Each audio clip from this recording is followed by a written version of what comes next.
हम further lecture की तरफ मूव करते हैं, जिसमें हमने न्यूट्रिशन इन माइक्रो ऑर्गेनिजम्स में हमने काफ़ी मतलब न्यूट्रिशन माइक्रो ऑर्गेनिज्म होता क्या है हमने इसको कवर किया। फर्दर लेक्चर में हम इसको कवर करेंगे कि फैकल्टेटिव पैरासाइट्स और फैकल्टेटिव सैप्रोफिटिक में अंतर क्या है, डिफरेंस क्या है, जो आप इसलिए समझ सकते हो इस लेक्चर से। चलिए स्टार्ट करते हैं। सबसे पहले मतलब समझते हैं फैकल्टेटिव में क्या हुआ कि अपने आप को चेंज कर लेना वातावरण के हिसाब से। मतलब क्या, the organism which change their self according to their environment, कि अपने आप को चेंज कर लिया वातावरण, मतलब आसपास के इन्वायरमेंट के हिसाब से अपने आप को चेंज कर लिया, इसको क्या बोलते हैं, फैकल्टेटिव बोलते हैं। और पैरासाइट्स क्या होते हैं, ऐसे ऑर्गेनिज्म जो कहाँ पे डिपेंड हो, लिविंग ऑर्गेनिज्म पे फूड के लिए डिपेंड हो, इसको क्या बोलते हैं, पैरासाइट्स बोलते हैं। हमने प्रीवियस लेक्चर में हमने डिस्कस किया था कि पैरासाइट्स दो टाइप के हो सकते हैं, एक तो आपका इंडो पैरासाइट्स और दूसरा एक्टो पैरासाइट्स। तो इंडो जो बॉडी के अंदर पाया जाता है और एक्टो बॉडी के जो बाहर पाया जाता है, उसको इंडो और एक्सो में डिफरेंशिएट किया गया। तो हमने समझ लिया फैकल्टेटिव पैरासाइट्स क्या होते हैं। तो फैकल्टेटिव पैरासाइट्स क्या होते हैं, जो ऐसे ऑर्गेनिज्म जो किस पे डिपेंड है, लिविंग पे डिपेंड है, बट क्या वो किसी कारणवश किसी कंडीशन की वजह से अपने आप को चेंज करके क्या बन गया, सैप्रोफिटिक बन गया। ठीक है, अब इसका मतलब भी समझ लेते हैं। फैकल्टेटिव सैप्रोफिटिक, फैकल्टेटिव में क्या होता है, चेंजेस, और ऑर्गेनिज्म अपने चेंजेस डाला। और पैरासैप्रोफिटिक में क्या होता है कि ऐसा ऑर्गेनिज्म जो किस पे डिपेंड था, फूड के लिए डेड पे ऑर्गेनिज्म पे डिपेंड होता है, ऐसे ऑर्गेनिज्म को हम सैप्रोफिटिक ऑर्गेनिजम्स बोलते हैं। The organism which depend on their survival on dead organisms, इसको आप सैप्रोफिटिक बोलते हैं। और फैकल्टेटिव में क्या हो गया कि अपने आप को चेंज कर लिया अकॉर्डिंग टू देयर इन्वायरमेंट। तो आज हम फैकल्टेटिव पैरासाइट्स और फैकल्टेटिव सैप्रोफिटिक के बारे में डिफरेंस देखेंगे। तो पहला पॉइंट क्या हो सकता है कि after the death of living they are the survive on dead. मतलब कि फैकल्टेटिव पैरासाइट्स क्या होते हैं, लिविंग ऑर्गेनिज्म पे डिपेंड होते हैं, मगर ये क्या होते हैं, अपने आप को चेंज करके ये डेड ऑर्गेनिज्म पे फूड के लिए, सर्वाइवल के लिए डिपेंड होते हैं। जब इनको लिविंग नहीं होता है, इनका मतलब जो लिविंग मर जाता है, वो उनको डेड बन के भी उनको सर्वाइव आपको फीड करते हैं, जिससे वो अपने आप सर्वाइवल को बढ़ा देते हैं। आज फैकल्टेटिव पैरासाइट सैप्रोफिटिक क्या हो गया कि ये ऑर्गेनिज्म क्या होता है कि डेड के खत्म होने के बाद किस पे डिपेंड होते हैं, लिविंग ऑर्गेनिज्म पे डिपेंड होते हैं फूड के लिए। ठीक है, तो सैप्रोफिटिक पैरासाइट्स क्या, फैकल्टेटिव सैप्रोफिटिक क्या होते हैं, ऐसे ऑर्गेनिज्म जो अपने आप को चेंज कर लिया। ठीक है, कैसे क्या किया, डेड ऑर्गेनिज्म मरने के बाद वो लिविंग ऑर्गेनिज्म पे डिपेंड है। तो पहला पॉइंट हम ले सकते हैं कि ये डेड ऑर्गेनिज्म कि आपका after the death of living आप dead organism they survive on dead, ये लिविंग के मरने के बाद डेड पे सर्वाइव हो जाते हैं। और ये क्या होते हैं, डेड के खत्म होने के बाद लिविंग पे डिपेंड हो जाते हैं। दूसरा कि ये होते क्या है, ये सैप्रोफिटिक होते हैं, बट कुछ कंडीशन में ये आपका पैरासिटिक की तरह बिहेव करते हैं। मतलब कि ये सबसे पहले क्या सैप्रोफिटिक की तरफ ये काम करते हैं। मतलब ये सैप्रोफिटिक में क्या बोल सकते हैं कि प्राइमरी जो होते हैं सैप्रोफिटिक होते हैं। मतलब फैकल्टेटिव पैरासाइट्स क्या होते हैं, प्राइमरी को सैप्रोफिटिक बोलते हैं, बिकॉज ये अपना खाना कहाँ से ऑब्टेन करते हैं, कहाँ से लेते हैं, डेड ऑर्गेनिज्म से लेते हैं। मगर कुछ इन्वायरमेंट कंडीशंस में कुछ कंडीशन ऐसी आती हैं जो जिसमें ये पैरासाइट की तरह भी बिहेवियर शो करते हैं। मतलब ये लिविंग ऑर्गेनिज्म से भी खाना लेते हैं। इसमें भी हो जाएगा प्राइमरी किसकी तरह बिहेव करता है, प्राइमरी ये सैप्रोफिटिक ऑर्गेनिज्म तरह बिहेव करता है, मतलब डेड ऑर्गेनिज्म से खाना लेता है। मगर कुछ कंडीशंस में ये अपने आप को क्या करते हैं, अपने आप को चेंज करके ये अपने आप को चेंज करके सैप्रोफिटिक भी बन जाते हैं।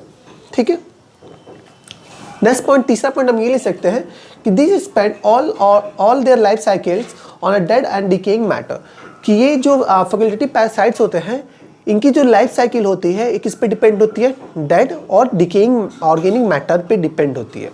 ठीक है, दूसरी तरफ ये जो है इनकी पूरी लाइफ साइकिल जो है किस पे डिपेंड करती है, लिविंग और होस्ट सेल पे डिपेंड करती है। ठीक है, they spend all their life cycle on inside the host cell या लिविंग सेल्स पे डिपेंड करते हैं।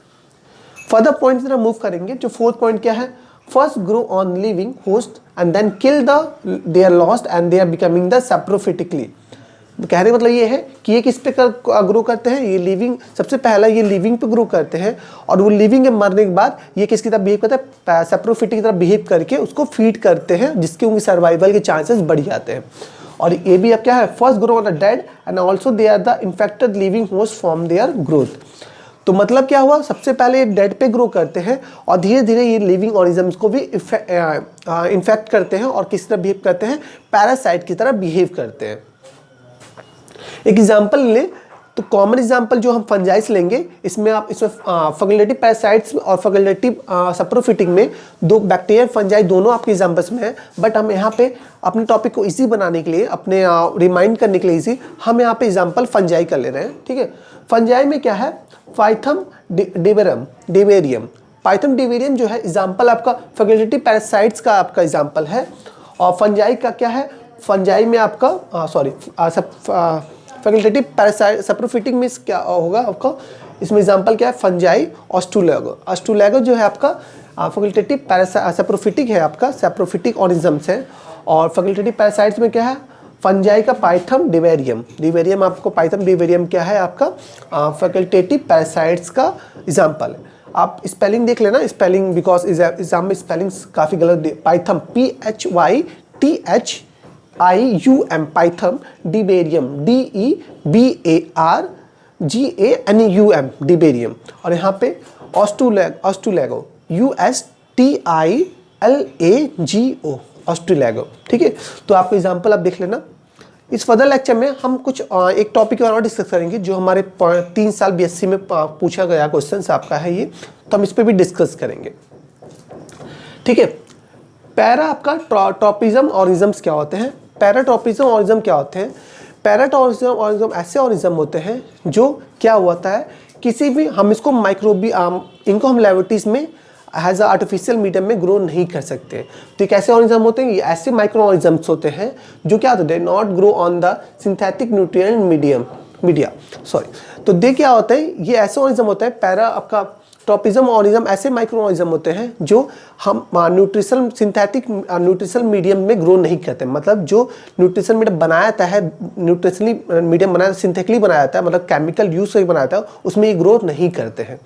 ठीक है, दूसरा पॉइंट आप लिख सकते हो, development media, blood, serums, protein hydrolysis, acetic fluid, other infinite composition. दूसरा पॉइंट ये है आपका कि ये कैसे आपका ग्रो करते हैं, इनको अगर ये ग्रो भी करते हैं डेवलपमेंट मीडिया में, क्या क्या होता है आपका कि अमीनो एसिड्स होते हैं, ब्लड होते हैं, सीरम होते हैं, प्रोटीन हाइड्रोलाइसिस होते हैं, एसिडिक होते हैं, फ्लूइड होते हैं। जो क्या होता है वो एक सही प्रोपोर्शन में उसके अंदर डालना होता है, मतलब सही प्रोपोर्शन में बनाना होता है।